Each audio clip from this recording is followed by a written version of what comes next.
नमस्कार. सखी सह्याद्रीच्या आजच्या भागात मी रश्मी आंबेडकर आपल्या सगळ्यांचं मनापासून स्वागत करते. मंडळी, जग आता इतकं जवळ आलंय की या जगाला आपण एक मोठं गाव असं हल्ली म्हणतो, नाही का?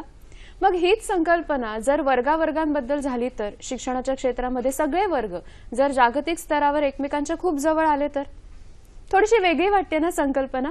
आज आपण याच विषयावर बोलणार आहोत. आजचा आपला विषय काय बघूया? ग्लोबल क्लासरूम, तंत्रज्ञानाचा नवीन आविष्कार. आणि ह्या सगळ्याबद्दल आपल्याला माहिती देणार आहेत संतोष तळघट्टी सर.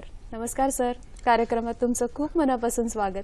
सर CEO आणि फाउंडर आहेत LLNOP या छानसं नाव असलेल्या एका कंपनीचं, आणि त्याबरोबरीने गेली 10 वर्ष तंत्रज्ञानाच्या सहाय्याने शैक्षणिक क्षेत्रामध्ये कसा विकास करता येईल याबद्दल सुद्धा ते काम करतात आणि अनेक शासकीय प्रकल्पांना ते सल्लागार म्हणून कार्यरत आहेत. ग्लोबल क्लासरूम म्हणजे नेमकं काय आणि त्याचं काम कसं चालतं या सगळ्याबद्दल आज आपण चर्चा करणार आहोत. तुमच्या मनात सुद्धा काही प्रश्न असतील, आम्हाला जरूर विचारा. त्यासाठी आपले दूरध्वनी क्रमांक आहेत 24908050, 24988050, 022 आपला STD कोड आहे. मुंबई बाहेरून जी मंडळी कार्यक्रमात फोन करणार आहेत त्यांच्यासाठी. जेव्हा तुम्ही फोन कराल तेव्हा दोन गोष्टींची काळजी घेऊयात आपण. एकतर टीव्हीचा आवाज आपण पूर्ण कमी करणार आहोत, बंद ठेवणार आहोत, आणि जो प्रश्न विचारणार आहात तो आजचा आपला जो विषय आहे ग्लोबल क्लासरूम त्याला साजेसा असेल, अनुरूप असेल याची काळजी आपण घेणार आहोत. सर, ग्लोबल क्लासरूम ही संकल्पना खूप मोठी वाटते. मुळात ती काय आहे? कशा पद्धतीने आपण त्याच्याकडे बघायचं? ग्लोबल क्लासरूम आपण ज्यावेळी शब्द उच्चारतो त्यातच दोन अर्थ येतात, एक क्लासरूम आणि एक ग्लोबल. आणि प्रत्येक व्यक्तीला खूप मोठं व्हायचंय, जग पाहायचे, जगात जायचे, इथे जायचे, तिकडे जायचे, अनेक स्वप्न. त्यातलं त्यात लहान मुलांना जर तुम्ही पाहिलात, काय व्हायचंय राजा तुला, असं जर त्याला विचारलं तर तो असं काही उत्तर देईल की आपण अवाक होऊन जातो ते ऐकून. इतके स्वप्न मोठे आहेत आणि स्वप्न पूर्ण जगात तरंगतायत.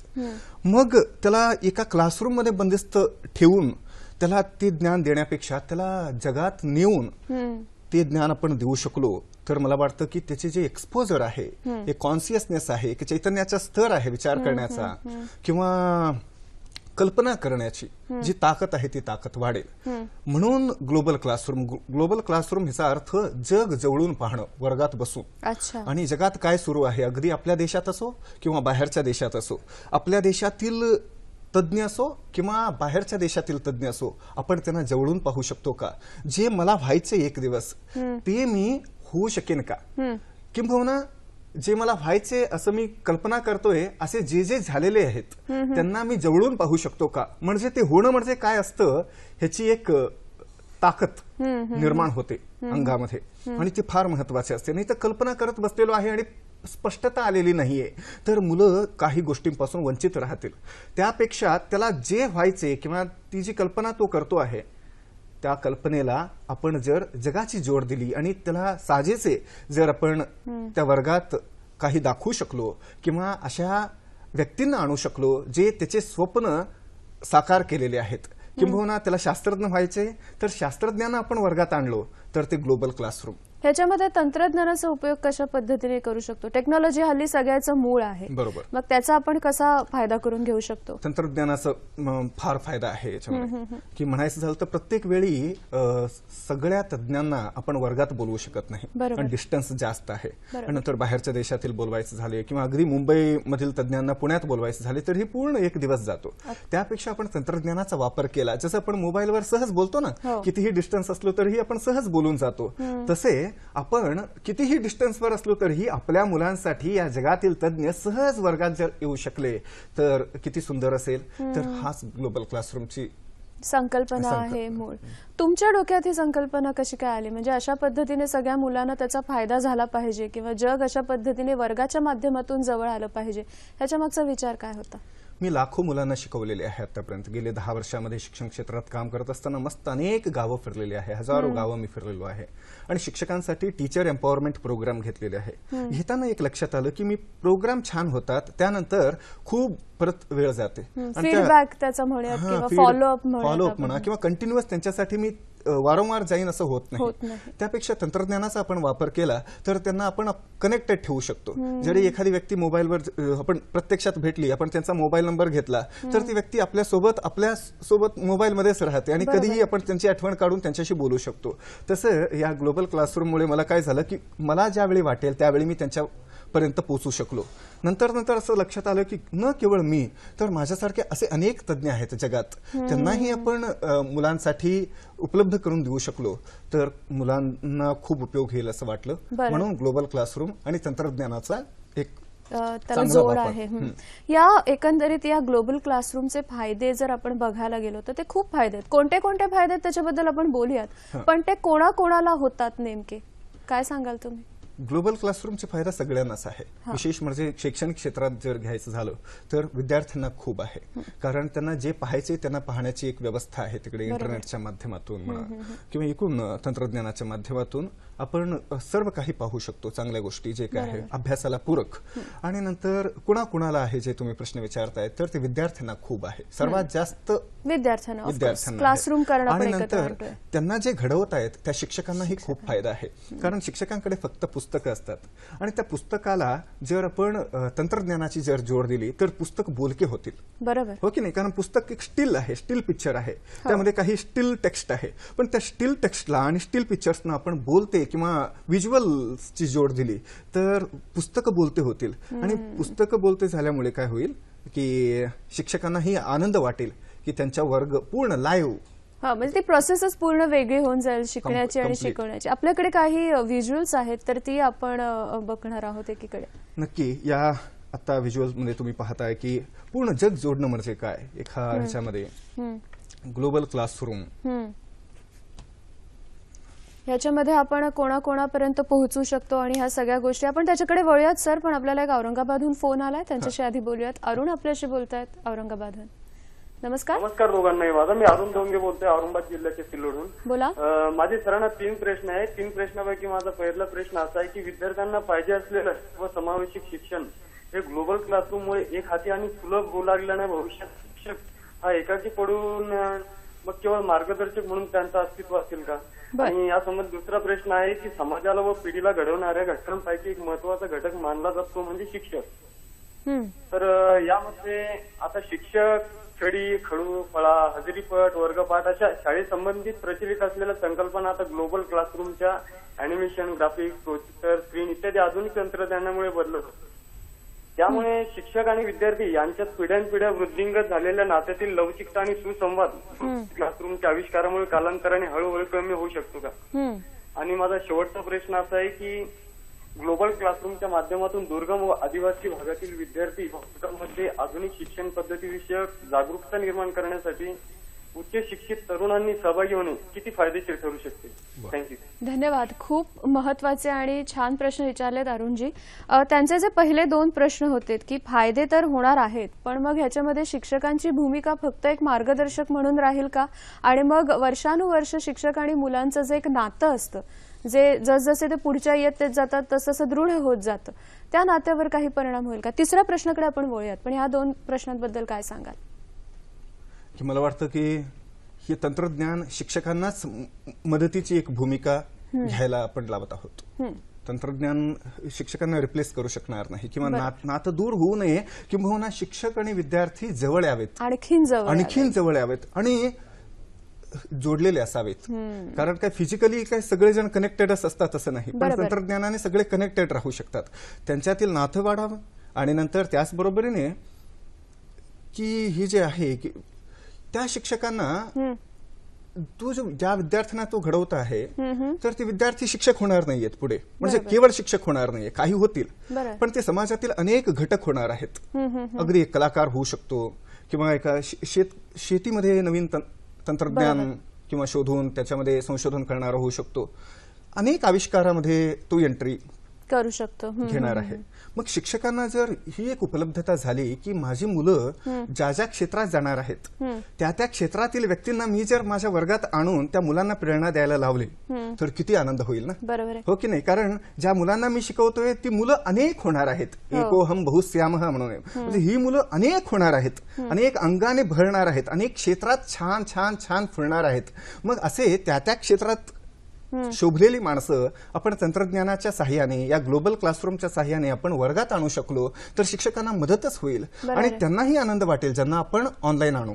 आणि मला वाटतं नव्या तंत्रज्ञानाच्या मदतीने जर शिक्षकांनी मुलांना शिकवलं तर ते नातं आणखीन जवळ येईल, कारण शिक्षक पण तेवढे अपडेटेड असतील. आणि मुलांनाही कौतुक वाटेल ना आपल्या शिक्षकांचा. आज माझ्या शिक्षकांनी हे दाखवलं, त्यांची ओळख करून दिली, मला नदी दाखवली, मला पर्वत दाखवले, मला प्राणी दाखवले, ज्या प्राणीला मी प्रत्यक्षात कधी पाहिलेलंच नाहीये पण जे मी पुस्तकात एक चित्रात पाहतोय आणि तीच प्राणी मला प्रत्येक जसं डिस्कव्हरी चॅनलमध्ये दाखवतात किंवा वेगवेगळ्या चॅनल्समध्ये आपण डीडी मध्ये सुद्धा जे असं काय आपण तिथे जाऊ शकत नाही अशा गोष्टी जर आपण मुलांना सहज उपलब्ध करून देऊ शकलो तर शिक्षकांचं आणि विद्यार्थ्यांचं जे नातं आहे ते अधिक घट्ट होईल. त्यांनी जो तिसरा प्रश्न विचारला होता की जे दुर्गम भागामध्ये हे जो एक शिक्षणाचा प्रकार आहे तंत्रज्ञानाच्या सहाय्याने तो पोहोचावा यासाठी तरुणांचा सहभाग असणं किती अपेक्षित आहे आणि तो कसा असू शकतो. फार महत्वाचं आहे. मीही एक तरुणच आहे आणि मी गावं फिरू लागलो, अनेक गावं फिरू लागलो. मला लक्षात आलं की मला कधीतरी वाटलं होतं की मी 4-5 गावं करून मी शांत होईल म्हणून, पण जसं जसं जाऊ लागलो त्याची गरज लक्षात येऊ लागली.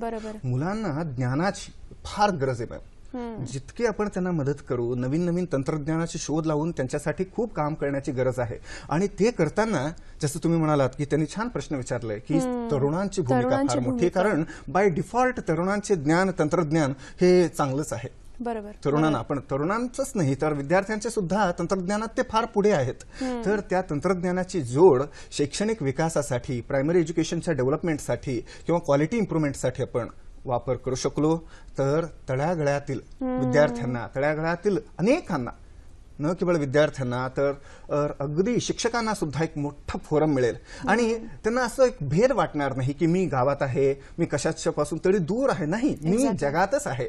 आणि जे अमेरिकेतील माणसांना भेटतायत, जे पुण्यातील माणसांना भेटतायत, जे मुंबईमधील माणसांना भेटतायत ते मला सहज उपलब्ध होत आहेत. त्यामुळे क्वालिटीपासून तो वंचित राहणार नाही. क्वालिटी तितकेच असेल, तो तितकेच ज्ञानाने समृद्ध होईल आणि विज्ञानाचा लाभ जसे शहरी भागातील मुलांना होईल त्या ही दरी सुद्धा कमी करण्याचं काम हे ग्लोबल क्लासरूम करत आहे, नाही का? की सगळ्यांना आणखीन जवळ, आपण म्हणतोय जग जवळ आणताना हे सुद्धा की दुर्गम भाग असेल, शहरी भाग असेल, गावं असतील, त्यांना सुद्धा जोडण्याचं काम एकाच वेळेला आणि ते होऊ शकतं. त्याचा उपयोग पालकांना कितपत होऊ शकतो, काय सांगाल? पालकांना खूप होईल मॅम. कारण काय की प्रत्येक पालकांची एक इच्छा असते की माझी मुलं शिकावेत, छान व्हावेत, जगात काहीतरी नाम कमवावेत, आई वडिलांचं नाव रोशन करावं. याच प्रत्येकांचं पालकांचं म्हणजे जन्म दिल्याबरोबरच त्यांची अपेक्षा असते की माझा मुलगा किंवा माझी मुलगी कोणतरी व्हावं, काहीतरी व्हावं. आता ते व्हावं असं म्हणून चालत नाही. फक्त ते होण्याकरिता पालकांना मदत करावी लागते. म्हणून ते काय करतात, खूप आकांक्षेने, खूप प्रेमाने, खूप इच्छेने ते एका चांगल्या शाळेत घालतात आणि इच्छा धरतात की इथे या शाळेत या चांगल्या शिक्षकांच्या मदतीने माझी मूल वाढणार आहे. कारण ती सगळे ती पालक शिकवू शकत नाही ना, शाळेत घातलेले आहे शिक्षकांनी त्यांना घडवावं म्हणून. आणि त्यावेळी ज्यावेळी लक्षात येईल की शिक्षक आणि तंत्रज्ञान आणि विज्ञान आणि सगळी ज्ञानी माणसं मिळून माझी मुलाची काळजी घेत आहेत आणि छान त्याला वाढवत आहेत, त्यावेळी पालकांचा आनंद अनंत गुणाने वाढेल असं मला वाटतं. पण पालकांच्या मनात एक जर शंका आली आता की हे तंत्रज्ञानाचा उपयोग करून आपण करतो आहोत, मग हे थोडंसं खर्चिक नाही का होऊ शकत? खर्चिक मॅम ह्याच्यासाठी सुद्धा पुष्कळ हे आहे. पालक म्हणा किंवा विद्यार्थ्यांवर कुठलेही लोड आणायचं नाही. समाज इतके आता सबळ झालेले आहे की समाज मुलांची जबाबदारी उचलू शकते, शाळांचीही जबाबदारी उचलू शकते. तर त्या समाजापर्यंत आपण जाणं अपेक्षित आहे. जसे अनेक मोठ्या मोठ्या कंपन्या आहेत, CSRची उपलब्धता आहेत, अनेक कंपन्या स्वतःहून पुढे येत आहेत की आम्ही तुमच्या शाळेत जी काही व्यवस्था लागेल ते तंत्रज्ञानाचा असो किंवा शालेय विकासाचा असो आम्ही मदत करायला तयार आहोत. मग अशा लोकांपर्यंत आपण स्वतःहून पोहोचून त्यांना जर विनंती केली की माझ्या वर्गात अशा प्रकारचे एक नवीन ग्लोबल क्लासरूम तयार करायचं आहे, तिथे मला जग जोडायचं आहे. कारण का? कारण मला मुलांना घडवायचं. तर अनेक अंगाने हे वाढेल, पालकांवर कुठलाही लोड येणार नाही, किंबहुना आनंद होईल. बरोबर आहे. म्हणजे शाळांनी पुढाकार घेऊन ह्याच्याबद्दल काम करणं गरजेचं आहे. सर, आपण ह्याच्याबद्दल आणखीन बोलूया. शुभदा पाटणकर पुण्याहून बोलतात. नमस्कार.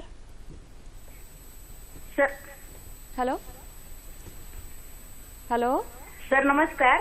नमस्कार. मी पुण्यातून बोलते, शुभदा पाटणकर. नमस्ते. मला संतोष सरांना असा प्रश्न विचारायचा आहे की आता जिल्हा परिषद शाळांमध्ये ई लर्निंग सुरू झालेलं आहे बऱ्याच शाळांमध्ये. तर ई लर्निंग आणखीन ग्लोबल क्लासरूम याच्यामध्ये नक्की काय फरक आहे? ई लर्निंग आपण ज्यावेळी म्हणतो की अगदी 8 ते 10 वर्षापासून ह्याच्याबद्दल खूप क्रेज आहे. सर मला वाटतं आपल्याकडे क्लिपिंग सुद्धा आहे त्याची, तर तुम्ही बोलत असताना एकीकडे आपण ती क्लिप सुरू करूयात, म्हणजे आणखीन त्याच्याबद्दलची माहिती व्हिज्युअल्सच्या माध्यमातून सुद्धा मिळत राहील. ई लर्निंग म्हटलं की आपल्याला असं लक्षात येतं, पूर्वी आपण असा विचार करायचो, अजूनही अनेक लोक असे विचार करतात की आपल्या शाळेत ई लर्निंग सुरू झालं म्हणजे एक अभ्यासक्रम ऑडिओ व्हिज्युअल पद्धतीने आपण रन करत आहोत. बरोबर. ह्याला आपण ई लर्निंग म्हणत होतो. ई लर्निंग ह्याचा अर्थ एक नवीन नवीन तंत्रज्ञानाच्या आधाराने कोणी सीडी बनवली आहे चांगली, तर ते आपण रन करत आहोत. त्यात गाणे असतील किंवा अभ्यासक्रमातील काही चांगले धडे असतील आणि ते टेक्स्ट, इमेज आणि काही व्हिडिओज आपण इंटिग्रेट करून प्ले केलेले एक माध्यम, त्याला आपण ई लर्निंगचे क्लास म्हणत होतो. बरोबर. पण ग्लोबल क्लासरूम मध्ये ई लर्निंग तर आहेच, पण ई लर्निंगच्या बरोबर खूप काही आहे. तिथे संवेदना आहेत इथे, कारण इथे व्यक्तित्व आहे, व्यक्तीकडे लक्ष देण्याची एक व्यवस्था आहे. इथे व्यक्ती आहे आणि मुलं आहेत, शिक्षक आहेत, सगळे आहेत. आणि इथे वर्गात जग आहे. धड्यापुरती जी मर्यादित जी कंटेंट आहे इतकेच कंटेंट इथे नाहीये. हे आपल्या मनाप्रमाणे पूर्ण विकसित होऊ शकतं किंवा इच्छाप्रमाणे वाढू शकतं. आणि नंतर मुलांच्या मनामध्ये जे जे प्रश्न आहेत त्या प्रश्नाला एक मोठं दालन देऊन त्या प्रश्नाला उत्तर मिळवण्याची व्यवस्था या ग्लोबल क्लासरूममध्ये आहे. आणि इतकंच नाही तर जागतिक स्तरावर काम करणाऱ्या अनेक लोकांना खूप काही मुलांसाठी करायचं आहे किंबहुना केलेले आहे. ज्यांनी जे काही केलं आहे ते दाखवण्यासाठी माध्यम म्हणजे ग्लोबल क्लासरूम आहे. ते कदाचित आपण एखाद्या सीडी मध्ये बंदिस्त केलेल्या अभ्यासक्रमामध्ये ते असू शकेल किंवा नसू शकेल, पण ह्याच्यात काय होऊ शकेल की अभ्यासक्रम तर सोबत आहेच, पण मुलांच्या मनामध्ये अनेक प्रश्नांना उत्तर देण्याची एक छान व्यवस्था या ग्लोबल क्लासरूमच्या माध्यमातून आज एखादा धडा शिकत असताना त्या धड्यात म्हणजे त्याच्याशी रिलेटेड जे तज्ञ असतील त्यांना लाईव्ह तुम्ही तिकडे त्यांच्याशी संपर्क साधून मुलांशी बोलू शकतात. अगदी अगदी ही सोय या ग्लोबल क्लासरूम मध्ये आहे. आणि लाईव्ह आहे. आणि फक्त व्यक्ती नाही, कारण कसं असतं की प्रत्येक व्यक्ती म्हणजे अनेक आविष्काराचा एक घटक आहे. कारण अनेक पुस्तक वाचणं काय आणि एका तज्ञांना भेटणं काय एकच आहे. आणि मग ज्यावेळी तो मुलांसमोर येतो अनेक पुस्तक एकत्र होऊन तो येतं आणि मुलांना नेमकं काय हवंय तो देण्याची व्यवस्था करतो. म्हणून ह्याला एक महती आलेली आहे. बरोबर. बरोबर. कोणते कोणते विषय साधारणतः आपण ह्या ग्लोबल क्लासरूम मध्ये इन्व्हॉल्व्ह करू शकतो? कोणत्या कोणत्या विषयाचं मार्गदर्शन मिळू शकतं? असे काही वैशिष्ट्यपूर्ण विषय आहेत का, असं काही नाही? काय सांगाल? विषयाला एक 2 अंगाने आपण विभागन करू शकतो. एक विषय अभ्यासाला पूरक विषय, त्यालाही फार महत्वाचं आहे. कारण काय, आपण क्वालिटी इम्प्रुव्हमेंट इन एज्युकेशन, त्यासाठी आपण सगळे पूर्ण सरकार सुद्धा खूप छान काम करत आहे की प्रायमरी एज्युकेशनमध्ये विशेष याची गरज आहे आणि ते करतायत. खूप शिक्षक कष्ट घेत आहेत आणि नंतर प्रयत्न करतायत. आणि जसं तुम्ही म्हणालात की पुन्हा तुम्ही त्याला एक उजळणी द्या की एक प्रायमरी एज्युकेशनचा आविष्कारासाठी ज्याला आपण म्हणतो की नॉलेज एनहॅन्समेंट, ह्यासाठी ह्याचा फार उपयोग होतो. ग्लोबल क्लासरूमचा उपयोग नॉलेज एनहॅन्समेंटसाठी आणि त्याचबरोबरीने प्रयोगशील बनवण्यामध्ये, विद्यार्थ्यांना प्रयोगशील बनवणं. म्हणजे फक्त ऐकून घे आणि मनात ठेव आणि कधीतरी लिही आणि संपलं तुझं काम आणि तू शहाणा म्हणून घे आणि एवढं मार्क तुला.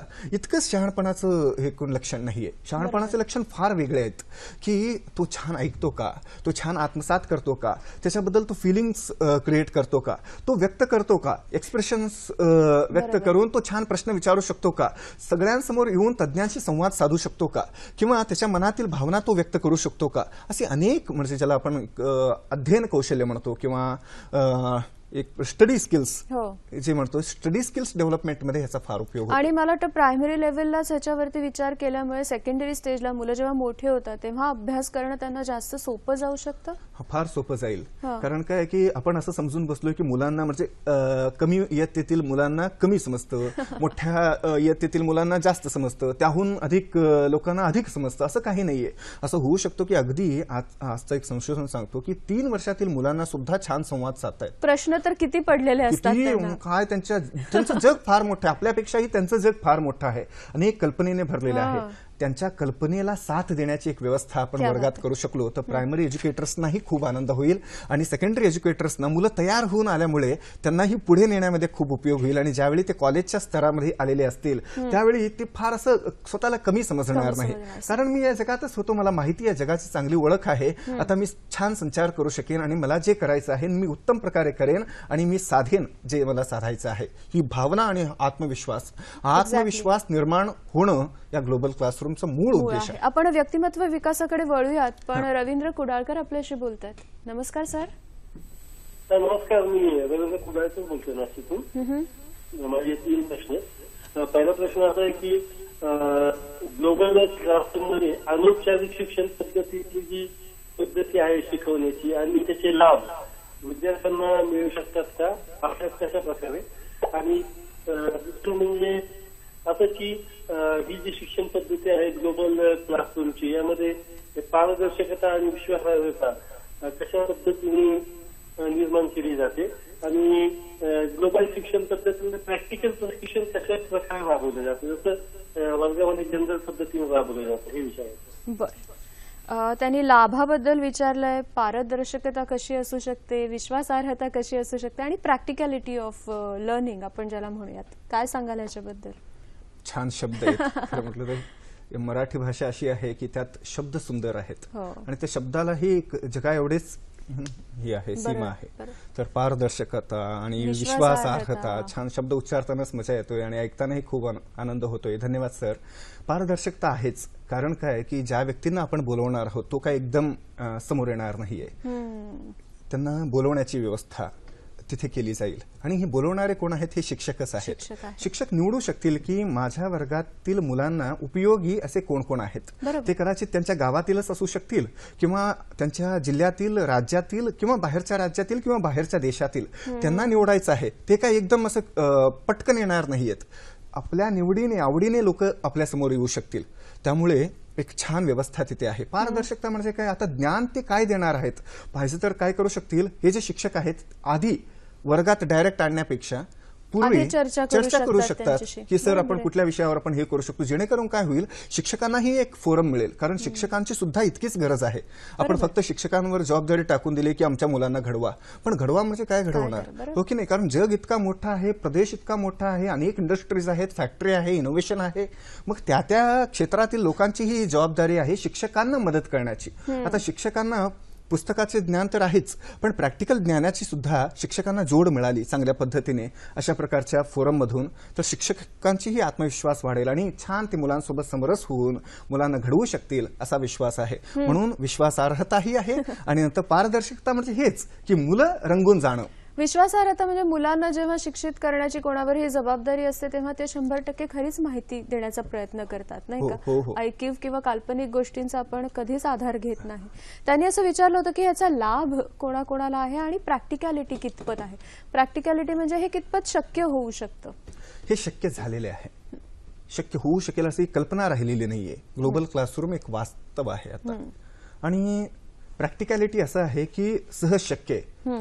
आपण आतापर्यंत काय करत होतो की पाहुण्यांना ज्यावेळी आपण बोलवायचो की रोज काय पाहुण्यांना आपण बोलवू शकत नाही, पण ज्यावेळी आता घराचंच उदाहरण घ्या, ज्यावेळी एखाद्या घरात पाहुणा येतो त्यावेळी ऑटोमॅटिक आपली स्वच्छतेपासून सगळ्या गोष्टी होतात, मन बदलतो, छान त्यांना स्वागत करण्याची व्यवस्था होते आणि पूर्ण वातावरण बदलून जाईल.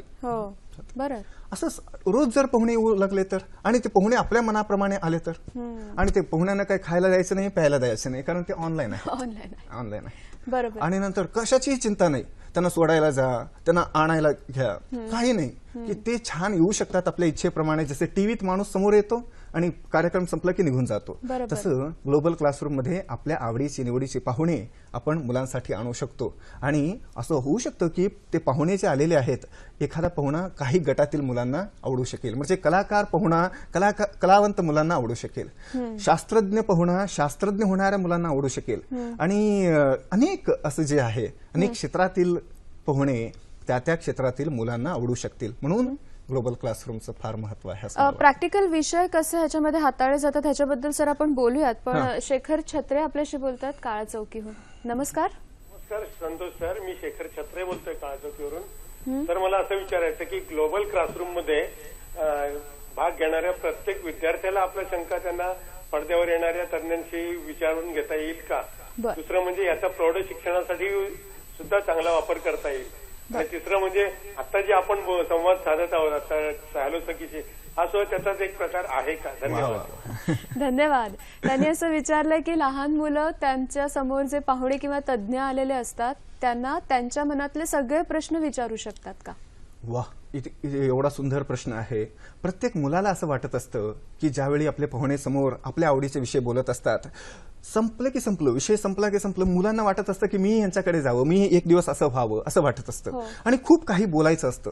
आणि यात एक मी प्रयोग केलेला आहे की मी पाहुण्यांना विनंती करतो, बोलणाऱ्या पाहुण्यांना की जे येतात ना तज्ज्ञांना, तुमची तज्ञता फक्त तुमचे ज्ञान देण्याकरिता मर्यादित नाहीये, तर मुलांच्या मनामध्ये काय आहे ते ऐकून घेणं सुद्धा ज्ञानी माणसाचं लक्षण आहे. नाहीतर वक्ता येतो, मस्त बोलतो, कारण तो शहाणाच असतो ना, मस्त बोलतो, बोललं की बोला निघून जातात. पण निघून जाणारा पाहुणा आपल्याला नकोय. आपल्याला हवंय आमच्या हृदयात, आमच्या बुद्धीत मन करून छान राहणारा. आणि सर तुम्ही जे विचारलात ना, छान प्रश्न आहे बरं का. प्रत्येक मुलाला फोरम देणं गरजेचं आहे. खरं म्हटलं तर आपल्या भारतीय शिक्षण पद्धतीमध्ये अशीच एक व्यवस्था करण्याची गरज आहे की तिथे इंडिव्हिज्युअल केअर घेतली जाईल. कारण सरांचा प्रश्न अगदी महत्वाचा आहे. कारण मास लेवलला आपण देतोच आहोत, वर्गाला आपण शिक्षण देतच आहोत, पण त्या मुलाची काळजी घेतली जाईल का ज्या मनामध्ये प्रश्न आहे. बरोबर. प्रौढ साक्षरतेसाठी याचा काय उपयोग होऊ शकतो? अशाच पद्धतीचा ग्लोबल क्लासरूमचा होऊ शकतो का? हा, होऊ शकतो मॅम. कारण काय की हे जे काय छान लिटरसी प्रोग्राम्स असतात ते प्रौढांसाठी आपण घेऊ शकतो. आणि अनेक क्लिष्ट गोष्टी सुद्धा आपण सोपं करून तंत्रज्ञानाच्या साह्याने छान त्याला म्युझिक देऊन किंवा आकार वाढवून किंवा त्याला एक छान चित्रांची जोड देऊन त्यांना कळेल त्या पद्धतीने हसत खेळत शिकवत असल्यामुळे त्यांना तो आत्मसात व्हायला फार उपयोग होतो. आणि त्याचबरोबर एक झालं सुरुवातीला लिटरसीला, पण असंही आहे की समाजाला सुद्धा ह्याची गरज आहे. समाज म्हणजे असं विचार करायला नको की ते पूर्ण उच्च शिक्षितच आहे समाज.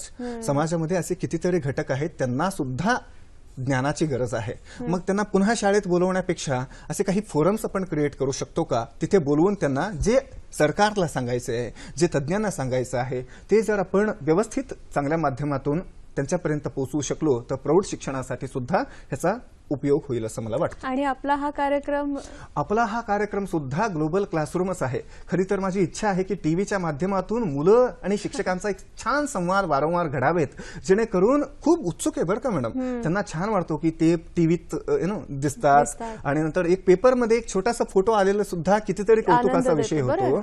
तर टीव्हीत मुलं येत आहेत, टीव्हीत शिक्षक येत आहेत आणि टीव्हीत अनेक शाळा एकत्र येऊन काम करतायत. तर हे ग्लोबल क्लासरूमच टीव्हीचाच एक चांगला स्वरूप आहे जे डीडीने आज करून दाखवलं असं मला वाटतं. कोणते कोणते विषय ह्याच्यामध्ये आपण शिकवू शकतो? सर्व विषय आपण शिकवू शकतो.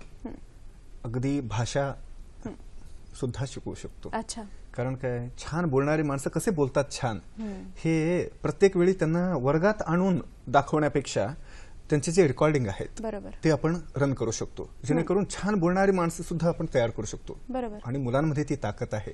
छान भाषा आत्मसात करणं, विशेषतः मराठी भाषा इतकी सुंदर आहे, तर ती भाषा आत्मसात करण्याचे कौशल्य जे तज्ञ आहेत त्या तज्ञांचे व्हिडिओज आपण रन करून दाखवू शकलो ग्लोबल क्लासरूम मध्ये, तर मुलांचा सराव छान होईल. बरोबर. आणि त्याचबरोबरीने भाषेबद्दल गोष्ट कशी सांगायची, तर ही सुद्धा कला आहेत. हे काय सोपी गोष्ट नाही. म्हणजे मराठीमध्ये 4 मी शब्द बोलतो म्हणजे मराठी आलं असं नाहीये ना. मराठी स्वतःच एक इनोव्हेशन आहे.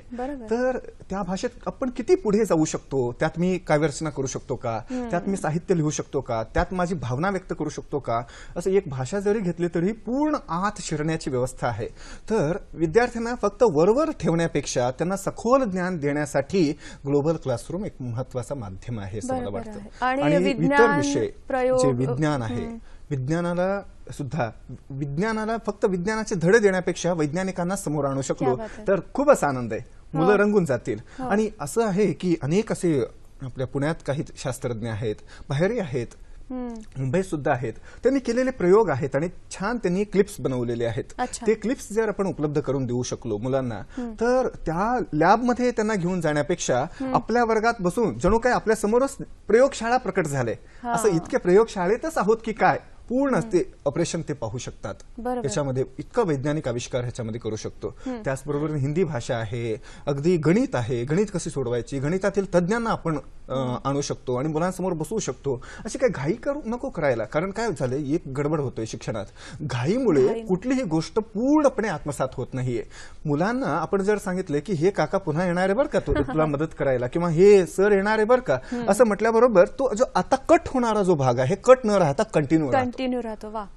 आणि ते कंटिन्यू झाल्यामुळे त्याच्या मनात जो काय कदाचित असं होऊ शकतो की 60 मुलांना शिकवत असताना कितीतरी मुलांचे स्वप्न अर्धवट कुठेतरी राहिलेले आहेत. त्या स्वप्नाला पंख देऊन त्यांना उंच भरारी जे घ्यायचं आहे, त्यासाठी ग्लोबल क्लासरूमची आपण जोड दिली तर गणितात ज्याला अधिक पुढे जायचं आहे त्या तज्ज्ञांना आपण सांगू शकतो की या मुलांना हे प्रश्न आहेत, तुम्ही त्यांना मदत करू शकाल का, तर होऊ शकतो. आणि शिक्षकांना सुद्धा खूप छान छान विचार आहेत. अनेक विषय, एक विषय असे नाही, गणित असेल, विज्ञान असेल, हिंदी असेल, इंग्लिश असेल. इंग्लिश तर तुम्हाला सांगतो, इंग्लिशचा एक फार मोठा प्रश्न आहे आपल्या ह्याच्यामध्ये. अनेक राज्यांमध्ये, न केवळ महाराष्ट्रात, अनेक राज्यांमध्ये एक प्रश्न आहे की इंग्लिश मुलं छान बोलण्याकरता काय केलं पाहिजे. तर मला वाटलं एक दिवस माझाही तोच प्रश्न होता. इंजिनिअरिंग झाल्यानंतर सुद्धा माझं इंग्लिश इतकं पक्कं नव्हतं, कारण मी घरी कन्नड आणि बाहेर मराठी, हिंदी आणि नंतर जे चालेल ते चालेल. तर मग इंग्लिशमध्ये कधी पक्क होणार. तर इंग्लिशमध्ये पक्क होण्याकरता एक दिवस मला एक असं सुचलं की जे इंग्लिशमध्ये पक्क आहेत ना त्यांच्यासोबत मी मैत्री करून टाकली. आणि कुणी अमेरिकेचे सापडले, कुणी पॅरिसचे सापडले, कुणी ऑस्ट्रेलियाचे सापडले आणि त्यांच्यासोबत मी स्काईपवर किंवा गुगलवर, गुगल हँगआउटवर, हेल्पआउटवर मी छान गप्पा मारू लागलो. आणि तुम्हाला सांगायला आवडेल मॅडम, कदाचित मी हे एक्झाम्पल मुलांसाठी सांगतोय की या माध्यमातून मी इंग्लिशमध्ये छान पुढे जाऊ शकलो. तर असे शिक्षकांना जर एक कम्युनिटी क्रिएट करून देऊ शकलो, इंग्लिश एक्सपर्ट्सची कम्युनिटी देऊ शकलो आणि त्यांना रिक्वेस्ट केली की ज्यावेळी शिक्षक तुम्हाला विनंती करतील त्यावेळी तुम्ही या आणि मुलांसोबत इंग्लिश बोला, तर इंग्लिशचा जो प्रश्न आहे तोही मिटेल. त्याच्यामध्ये तंत्रज्ञान आहे, पण जर आपण हे सगळं गाव पातळीवर किंवा खेड्यांपर्यंत पोहोचवायचं असेल तर तिथे अनेक अशा समस्या असतात की हे तंत्रज्ञान तिकडे कसं आपण आणायचं किंवा कसं डेव्हलप करायचं, ज्याला आपण बेसिक गोष्टी म्हणतो की ज्या लागतात तंत्रज्ञानासाठी. त्याच्यासाठी आपण काय करतोय ग्लोबल क्लासरूम मध्ये. आता जग इतकं हे जवळ आलेलं आहे की गाव आणि शहर असा भेद राहिलेला नाही. कितीतरी गाव असे आहेत की तिथे शहर गावात जातोय किंवा जग गावात जातोय. असे आहेत माझे कितीतरी मित्र आहेत, ते अमेरिकेतील चांगल्या इन्स्टिट्यूटमध्ये काम करून एका साध्या खेड्यात ते संशोधन करतायत. त्यामुळे गाव आणि जग असा एक वेगळा भाग नाहीये, फक्त भेद आहे सुविधा पुरवण्याची आणि इच्छाशक्ती आणि सुविधा, ह्या दोन्ही गोष्टींची जर जोड दिली तर गाव सुद्धा ग्लोबल होईल. अशा पद्धतीची मदत मिळू शकते. मिळू शकते. काही आम्ही प्रयोग केला पुणे जिल्ह्यामध्ये आणि इतर जिल्ह्यांमध्ये सुद्धा. साध्यातील साध्या गावामध्ये अगदी शाळेत कितीतरी दिवसापासून विजेची पुरवणी सुद्धा नव्हती. इतकी वीज पुरवणीपासून तंत्रज्ञानाचा नवीन आविष्कार, तिथे ग्लोबल क्लासरूम, बाहेरच्या राज्यातील लोक ते पाहायला येत आहेत की कसं ग्लोबल क्लासरूम होतोय आणि कसे पूर्ण शाळा जोडलेले आहेत. त्याच्यामध्ये जर सहभागी व्हायचं असेल, म्हणजे आज आता कार्यक्रम बघणारे असतील किंवा इतरही आहेत, तर त्यांना ह्याच्यामध्ये मदत करायची किंवा अशा पद्धतीने सहभागी व्हायचं, तर त्यांच्यासाठी कशा पद्धतीने ते सुरुवात करू शकतात, काय इनिशिएटिव्ह घेऊ शकतात. मी मदत करायलाच बसलेलो आहे आणि माझ्यासारखे अनेक असे तज्ज्ञ आहेत की ते मदत करू शकतील. आपण सगळे मिळून एकत्र येऊन या शिक्षकांना आणि या विद्यार्थ्यांना खूप काही मदत करू शकतो. कारण मदत करण्याची त्यांना मदत हवी आहे, त्यांना सपोर्ट हवे. आणि कसं आहे की जितकं सपोर्ट मिळेल तितके ते पुढे जाऊ शकतील. शिक्षकांवर फक्त लोड घालून उपयोगाचं नाही, शिक्षकांना सपोर्ट देण्याची गरज आहे. आणि तंत्रज्ञानच नाही तर समाजाची ही जबाबदारी आहे की शिक्षकांना मदत करावी. कारण जितके आम्ही शिक्षकांना मदत करू तितके ते मुलांना मदत करणारे आहेत आणि ते त्यांच्याच मुलांना मदत करणार आहेत. एक छान एक कल्पना अशी आहे की ज्यावेळी आपण एक पाहतो की गर्भवती स्त्रीकडे पाहतो, तर त्यावेळी ती एका स्त्रीकडे न पाहता आपण 2 जीवाकडे पाहत असतो. तसे शिक्षकांकडे पाहत असताना अशी एक दृष्टिकोन डेव्हलप व्हायला पाहिजे की एका शिक्षकाकडे न पाहता त्यांच्याकडून घडणारे अनेक मुलांकडे आपण पाहण्याची गरज आहे. म्हणजे त्यांच्याकडे पाहणं आहे. शिक्षक पाहणं म्हणजे एक नाहीये, शिक्षक अनेक आहे. कारण त्यांच्या हृदयामध्ये, त्यांच्या मनामध्ये, त्यांच्या बुद्धीमध्ये, त्यांच्या शिकवणीमध्ये असे हजारो मुलं आता पुढे घडणार आहेत. त्यामुळे शिक्षकांना मदत करण्यासाठी तंत्रज्ञान, समाज आणि वैज्ञानिक जे कुणी आहेत, सगळी सुविधा, कारण पुढची पिढी छान व्हावी ही आमची इच्छा आहे, तर मदत तर करावीच लागेल. बोरिवलीहून एक फोन येतोय, आपण त्यांच्याशी बोलूयात, पुढे बोलूयात. मग नमस्कार. हॅलो, नमस्कार. बोला. माझे 2 प्रश्न आहेत. माझं नाव विनता ओप्पोळी. बोला. माझे 2 प्रश्न आहेत. पहिला प्रश्न असा आहे की ह्या अशा ग्लोबल क्लासरूम किंवा ई लर्निंग अशा ठिकाणी शिकण्याकरता मुलांकडे म्हणजे आजकाल बऱ्याच जणांकडे मोबाईल असतो, तर संपर्कासाठी कॉम्प्युटरच वापरला पाहिजे का मोबाईलवरूनही संपर्क करता येतो? आणि दुसरा प्रश्न असा आहे की काही दूरदर्शनवरच्या कार्यक्रमामधून काही मुलांनी सांगितलं की आम्ही संगीत स्काईप वरून शिकलो, तर स्काईप म्हणजे काय? संपर्काची वेगवेगळी माध्यमं जे असतात त्यांच्याबद्दल त्यांनी विचारलेलं आहे की नवीन तंत्रज्ञानाच्या माध्यमातून मग केवळ कम्प्युटरच्याच माध्यमातून शिकायचं का मोबाईल पण आहे किंवा अन्य ज्या सेवा आहेत त्यांचा पण आपण उपयोग करू शकतो? फार छान प्रश्न आहे. कारण आपण तंत्रज्ञान म्हटलं की आपल्या समोर फक्त कम्प्युटर्स येतो, तसं नाहीये. तंत्रज्ञान म्हटलं की मोबाईल सुद्धा तंत्रज्ञानाचाच एक घटक आहे, लॅपटॉप सुद्धा तंत्रज्ञानाचा घटक आहे, अगदी टॅब, आयपॅड हे सुद्धा तंत्रज्ञानाचेच घटक आहेत. तर हे सगळे माध्यमांना आपण वापरून शिक्षण घेऊ शकतो. अगदी मोबाईल लर्निंग सुद्धा ग्लोबल क्लासरूमचाच एक भाग आहे. ओके नाही, mobile learning, e learning, mobile learning हे सगळे, कारण जे गोष्ट मी लॅपटॉप वापरून करणार होतो ते आज मी मोबाईल वापरून करणार आहे. कदाचित उद्या असं काहीतरी नवीन डिव्हाइस येईल की ते वापरून आपल्याला करण्याची गरज पडेल. पण वस्तू आणि माध्यम कुठलेही असो, पण जे करायचं आहे ते करणं हे फार महत्वाचं आहे. उद्देश काय की छान शिक्षण देणं, क्वालिटी एज्युकेशन सगळ्यांना समपातळीवर देता येईल का आणि मुलांना ग्लोबल एक्सपोजर देता येईल का, ज्यामुळे मुलांना एका मर्यादित घटकापुरतेच न राहता त्यांना आपण एक ग्लोबल प्लॅटफॉर्म उपलब्ध करून देऊ. तिथे त्यांचे कलागुण, त्यांचे ज्ञान, विज्ञान, आविष्कार यांना एक स्फूर्ती मिळेल आणि अनेकांना त्याचे फायदा होईल. आणि नंतर दुसरा प्रश्न त्यांचा होता माध्यम संपर्काचं जे आहे एका देशामध्ये असेल किंवा एका शहरात असेल आणि मग दुसऱ्या शहरातल्या व्यक्तीशी मी बोलू शकतो, ही जी संपर्काची माध्यम आहे. त्यांनी स्काईप वगैरे असं विचारले की स्काईप मॅडम, स्काईप वगैरे हे काय आहे? ई लर्निंग टूल्स आहेत, एक प्रकारचे टूल्स आहेत, वेब टूल्स आहेत, कॉन्फरन्सिंग टूल्स आहेत. आपण अनेक टूल्स वापर करूया, त्यासाठी प्रशिक्षण दिले पाहिजे की नेमकं कुठले वेब टूल आपल्याला वापरायचं आहे. ते अडोब कनेक्ट वापरायचे आहे का स्काईप वापरायचं आहे, वेगवेगळे प्रकार आहेत, अनेक प्रकार आहे त्यामध्ये. तर कुठले टूल वापरल्यानंतर मला हे कनेक्ट करता येईल, त्यासाठीच एक चांगले प्रशिक्षणाची व्यवस्था केली गेली पाहिजे. पण कुठलेही टूल वापरून का होईना आपण चांगले घेऊ शकतो. पण स्पेसिफिकली ग्लोबल क्लासरूमसाठी अशा काही टूल्स वापरावे लागेल. तिथे केवळ व्यक्ती दिसतो इतकेच मर्यादित नाही, तर तो जो काही दाखवतो आहे किंवा ते सुद्धा दाखवण्याची व्यवस्था व्हायला पाहिजे. यासाठी शिक्षकांना प्रशिक्षित केलं जातं का आधी, की तंत्रज्ञानाचा त्यांना सुद्धा एक पूर्ण एक काय म्हणूया त्याची माहिती हवी किंवा ते कशा पद्धतीने चालतं याचा एक अंदाज असायला हवा, यासाठी त्यांना प्रशिक्षित केलं जातं किंवा गरजेचं आहे? हा, गरजेचं तर पुष्कळ आहे. शिक्षकांना आधुनिक तंत्रज्ञानाचे शिक्षण देण्याची फार गरज आहे आणि ते फार इंटरेस्टिंग आहेत. म्हणून शिक्षकांमध्ये खूप असे इंटरेस्ट निर्माण झालेले आहे. एक या शब्दातच इतकी ताकद आहेत ना, काही नवीन टेक्नॉलॉजी वगैरे ह्याच्यामध्ये कुतूहलता आहे की काय बाबा.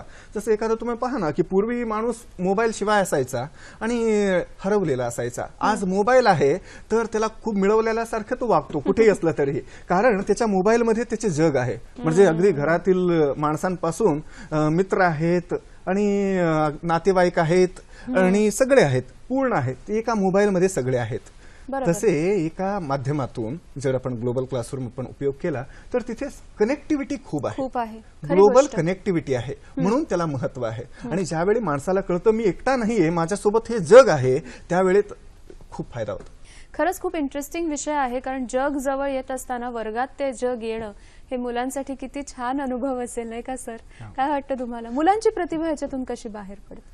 हो, आपण स्नेहसंमेलन घेतो, वर्षातून एकदा होते आणि नंतर पूर्ण भरगच्च कार्यक्रम भरलेले असतात. मुलं छान तयार होऊन आलेले असतात, पण त्यांना वेळ कमी मिळतो आणि त्यांना दाखवायचं असतं सगळ्यांसमोर की मी काय आहे, माझ्यातील प्रतिभा काय आहे, माझ्यातील गुण काय आहे, मी बोलण्यात छान आहे, मी गाण्यात छान आहे, मी नाचण्यात छान आहे. त्याला प्रत्येकाला अशी एक इच्छा असते की आतापर्यंत तुम्ही शिकवलात, आता मी काय शिकलो हेही पहा. बरं, ही इच्छा असते. आपण काही स्लाइड्स पाहूया, त्यातून आपल्या लक्षात येईल की न केवळ तज्ज्ञांनाच फोरम तर मुलांना फोरम देण्याची गरज आहे. कारण आपण घडवतोय मुलांना, तर मुलांना वेळ देणं महत्वाचे आहे. हे पहा, मुलांना एक छान असं एक क्रिएटिव्हिटीचा एक स्कोप दिला, ते स्वतः तिकडे काम करू शकतात आणि नंतर त्यांच्याशी संवाद साधू शकतात आणि बाहेरच्या देशातील व्यक्तींशी सुद्धा एक ट्रान्सलेटर आपण मध्ये ठेवलं अच्छा तर ते छान संवाद साधू शकतात. असं नाही की त्यांना इंग्लिश येत नाही म्हणून त्यांच्याशी बोलता येत नाही, काही संबंधच नाहीये. कारण इतके ट्रान्सलेशन करता येईल आता. म्हणजे आता ही मुलगी मराठी बोलतीये कुणाशी, अमेरिकेतील मिशेलशी, आणि तिला हिची भाषा येत नाही, हिला तिची भाषा येत नाही, पण दोघेही उत्तम संवाद साधतायत. आणि शेवट ह्याचा असा झाला की तिने प्रेरणा घेतली, आता मला महाराष्ट्रात येऊन तुझी भाषा शिकायची, कारण तुझ्यासोबत काम करायचं. यालाच आपण जग जवळ येणं म्हणतो. आणि नंतर पुढे पाहूया की अनेकांना ह्याच्यामध्ये तुम्ही पहा की मुलांकडे काही नाही असं आपण समजून बसायला नको. मुलांकडे असे काही त्याचं प्रेझेंटेशन दाखवतायत ही मुलं कुठेतरी दुसरीकडे, दुसऱ्या देशातील लोकांना, आणि न केवळ तज्ञांना ते दाखवतायत, इतर शाळेतील म्हणजे इतर देशातील मुलांना ते दाखवतायत की आम्ही काय परफॉर्म करू शकतो, लोककला आमच्याकडे कशी आहे, किती आहे. आपण असं समजतो की गावातील मुलांना येत नाही काही, हो त्यांना इतकं येतं ना, ते फक्त कसं आपण समोर आणू शकतो, त्यांची प्रतिभा ही फार महत्वाची आहे. तर हे पहा, छान अभंग म्हणतायत, गातायत, संबळ वाजवतायत, आणि नंतर स्वतःचे कलागुण व्यक्त करतायत. हे फार मोठं फोरम आहे असं मला वाटतं. आणि ज्यावेळी मुलांना कळतं ना की माझी ती काळजी घेतली जाते, त्यावेळी शिक्षणाची इच्छा वाढते. तो काहीतरी छान करण्याची इच्छा धरतो मनात, आणि ती कुतूहलता, तारे जमीन पर आपण पाहतो की हे पहा या स्लाइडवर तो मुलगा, क्युरिओसिटी. कारण शिक्षणाचा मूळ उद्देश काय आहे, मुलांमध्ये ती उत्सुकता जागृत करणे, कुतूहलता जागृत करणे. मला ह्या निमित्ताने असं विचारायचं की ह्याचा रीच कुठपर्यंत आहे आणि ह्याचा स्कोप काय आहे. एक भीती अशी नाहीये का की हे असं जग जवळ आल्यामुळे जे मूळ शिक्षक आपल्याला शिकवतात त्यांची संख्या कुठेतरी कमी होऊ शकते? काय सांगायला सगळ्याबद्दल? मी क्रमाने सांगू इच्छितो. त्याची रीच असं आहे की अगदी शहरातील शाळांपासून गावातील शाळांपर्यंत जिथे जिथे हे पोहोचलंय तिथपर्यंत त्याचं रीच आहे. पोहोचेल, sky is limit. Sky is limit. पूर्ण जग जोडू शकतो आणि शक्य आहे. आता पहा ना, फेसबुकचं उदाहरण घ्या किंवा गुगलचं उदाहरण घ्या, ते काय आहे, ते एक प्लॅटफॉर्म आहेत. प्लॅटफॉर्म उपलब्ध करून दिले आणि त्याच्यावर आता करोडो लोक रोज येतात जातात, आपल्याला जे काय करायचे ते करून जातात. आपण असं करू शकत नाही का की असं एक ग्लोबल प्लॅटफॉर्म तयार करून देऊन जाणं? होऊ शकतं की आपणच दरवेळी येऊन शिकवण्यापेक्षा मुलांना असं वाटेल की मला आवडीचं मी निवडेन आणि ते शिकेन, शिक्षकांना वाटेल की मी मॅथमॅटिक्स कम्युनिटीमध्ये शिरेन, आणि नंतर इतरांना असं अनेक गोष्टीमध्ये, कुणाला वाटेल मला डान्स शिकायचा आहे, कुणाला भाषा शिकायचं आहे, त्यांना ते करण्याची, जो जे वांछील तो ते लाहो, जो जे वांछील तो ते लाहो, त्यावेळी उत्थान होईल माणसाचं. खरी गोष्ट. आणि ह्याच्यामुळे कुणालाही भीती बाळगण्याची गरज नाही, कारण भीती नाहीच आहे ह्याच्यामध्ये. ही एक प्रकारची एक रीच आहे आणि स्कोप इतका आहे की अगदी स्वतःपासून जगापर्यंत इतकं मोठं स्कोप आहे. आणि अनेकांना असं वाटतं की अशा प्रकारचे virtual classroom, global classroom, online learning, online education, तंत्रज्ञानाधारित शिक्षण, यातून कुठेतरी मी बाजूला राहीन का, आणि जे फक्त कंटेंट समोर येईल का, किंवा शिक्षकांची संख्या कमी होईल का, कारण एक्सपर्ट सगळे समोर आल्यानंतर मग माझे काय काम, असं काही भीती बाळगण्याची गरज नाहीये. कारण तुमची गरज आहेच. बरोबर. तुमच्या मदतीसाठी जसे पुस्तकं तुमच्या सेवेत होते इतके वर्ष, आता जग तुमच्या सेवेत असणार आहे. तुम्हाला त्या जगाला वापरायचं आहे. आणि ते माध्यम असणार आहे, माध्यम असणार आहे, वर्गच असणार आहे, आणि नंतर शाळाच असणार आहे. पण फक्त स्वरूप नवीन असणार आहे, आणि नवीन सगळ्यांना स्वीकृत आहे. आणि ह्या स्वरूपाची काय म्हणत ओळख शिक्षकच मुलांना करून देणार आहे, त्यामुळे ते महत्वाचा दुवा असणारच आहे. आणि वैयक्तिक जीवनात सुद्धा मदत आहे ना याची. असं नाही की शाळेपुरतेच ते मर्यादित आहे. होऊ शकतं की एका छान आईला आपल्या मुलगा अमेरिकेत आहे किंवा मुंबईमध्ये आहे, वेगवेगळ्या हैदराबादमध्ये आहे, चेन्नईमध्ये आहे, तर त्या मुलाशी सहज बोलता येईल ना. पूर्वी असं बोलता येत नव्हतं. पूर्वी पत्र लिहित बसायचो आपण, आता आज पत्रही लिहू शकतो आपण, फोटोही पाठवू शकतो आपण, व्हिडिओही पाहू शकतो, लाईव्ह पाहू शकतो. इतकं स्कोप जर तंत्रज्ञानाने वाढवून दिले तर त्या तंत्रज्ञानाला शाप म्हणून नाही तर एक मोठं वरदान. फक्त आपण पूरक कसं उपयोग करायचं हे सुद्धा चांगल्या मार्गदर्शकांच्या मदतीने हे व्हायला पाहिजे. नाहीतर एक भीती नक्की आहे. ती भीती काय आहे, कारण तंत्रज्ञानात सगळं काही आहे, चांगलीही आहेत आणि चुकीच्याही गोष्टी आहेत. तर चुकीच्या गोष्टीची आवड नको निर्माण करून द्यायला आपण, कारण काही चांगलं काय नाही सांगितलं तर ऑटोमॅटिक माणूस काहीतरी वेगळं शोधतो. त्यामुळे शिक्षकांना ह्याच्यात का लक्ष घालण्याची गरज आहे. तुमची मुलं तुम्ही शिकवा किंवा न शिकवा, तंत्रज्ञान ते शिकणारच आहेत. सर, आपण एक फोन घेऊयात. औरंगाबादहून फोन आहे. गणेश आपल्याशी बोलतात. नमस्कार. वैजापूरहून गणेश मालपानी बोलतोय. बोला सर. तर MKCL Maharashtra knowledge corporation limited. Hello. हा बोला सर. यांचे महाराष्ट्रात 5,500 सेंटर आहेत सर. त्यांच्याशी तिथे सगळं वेल इक्विप्ड कॉम्प्युटर आहेत, MSCIT कोर्सेस आणि विविध कोर्सेस शिकवतात. बरं. तर या ग्लोबलचं जे एज्युकेशन सिस्टीम मध्ये याचा आपल्याला वापर करून घेता येईल का? MKCLची इतकी मोठी हे आहे. बरं. कम्प्युटर एज्युकेशन ज्या मोठ्या मोठ्या संस्था आहेत, एका संस्थेचं त्यांनी नाव घेतलं, त्याचा उपयोग या ग्लोबल क्लासरूममध्ये करता येऊ शकेल का, हा त्याचा प्रश्न. थोडक्यात उत्तर द्या आणि मग आपल्याकडे वेळ खूप कमी आहे, जाता जाता सांगा की याचं उद्दिष्ट काय आहे.